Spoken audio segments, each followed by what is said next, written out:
Hai, bertemu kali kita ke dalam channel saya Isham Is, dan hari ini saya nak ceritakan pengalaman saya kemalangan semasa PKP pada tahun ini.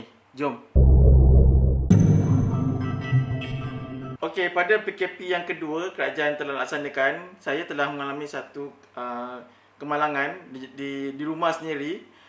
Apabila ketika saya nak mengundurkan kereta, saya terlupa untuk menutup pintu. Kemudian saya undur. Kemudian bila saya nak ke depan, saya terlalu tertekan minyak dan saya terus lajak ke depan dan melanggar ke rumah saya lah. So kita tengok video lakonan semula ni. Kejadian berlaku ketika waktu PKP kedua berlangsung.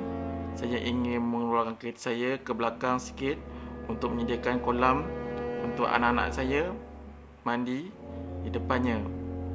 Kemudian saya masuk ke kereta dan saya terlupa untuk menutup balik pintu keretanya. Kemudian saya ingin mundur ke belakang dan secara tak sempat pintu kereta saya terkena kepada tiang rumah saya. Akibatnya saya tidak boleh tutup pintu. Lalu saya ingin ke hadapan, saya tekan minyak. Kemudian saya gear ke depan untuk drive dan tiba-tiba saya terlalu laju dan akhirnya menghentam pintu rumah saya.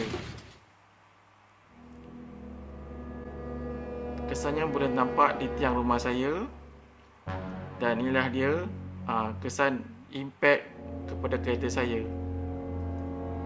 Impact yang kuat.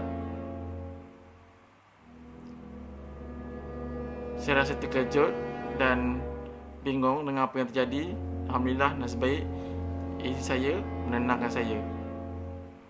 Selepas dari kejadian tu, sebelum saya ditendangkan oleh isteri saya disebabkan kemalangan yang tak pernah dihadapi sebelum ni, dan saya terus call orang yang tahu mengenai kemalangan kereta ni. Saya call abang ipar saya, dia seorang pegawai polis dan dia tahu keadaan ni. So saya call bila saya, dia tahu pasal benda ni. Isteri saya, dia call ejen kereta tu, ejen insurans kereta tu. So ejen cakap, dia kata sebentar lagi, dia kata ada towing car datang, tu free je, tak payah bayar apa semua. Lepas tu dia akan hantar kereta tu ke kedai kereta lah. Rupanya orang yang beli towing car tu sebenarnya jiran saya jauh. Maknanya dia taman sebelah sana.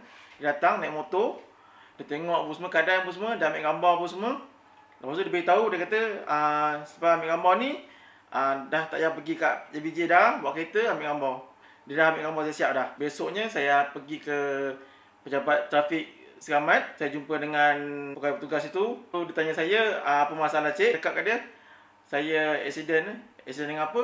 Saya accident langgar rumah saya sendiri, depan rumah, kat pintu rumah tu. Dia gelak lah, dia kata ada juga macam tu orang tak berjalan, kereta tak berjalan, minyak turun, tapi boleh berlanggar juga dengan rumah tak langgar kereta lain, langgar rumah sendiri. Dia buat report dan kemudian dia serahkan kepada sarjan yang bertugas. Sarjan tu dia menilai report saya, dia cakap langgar rumah sini adalah satu kesalahan sebenarnya, walaupun itu rumah sendiri.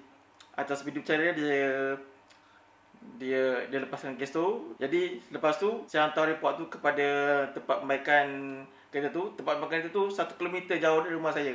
So dekat-dekat je. Towing car pun dekat, tempat baik kereta pun dekat. Bayangkanlah, orang accident dekat kereta, kat jalan raya, ni dekat rumah. Kita pusing, kereta tak bergerak pun, accident juga. Itu yang nak jadikan cerita dia. Itu je. So itu saja dari saya, pengalaman kemalangan di musim PKP pada tahun 2020 ni. So tunggu kandungan konten saya yang seterusnya. Jangan lupa subscribe dan like channel saya Ishak Is, menarik di Ishak Is. Goodbye.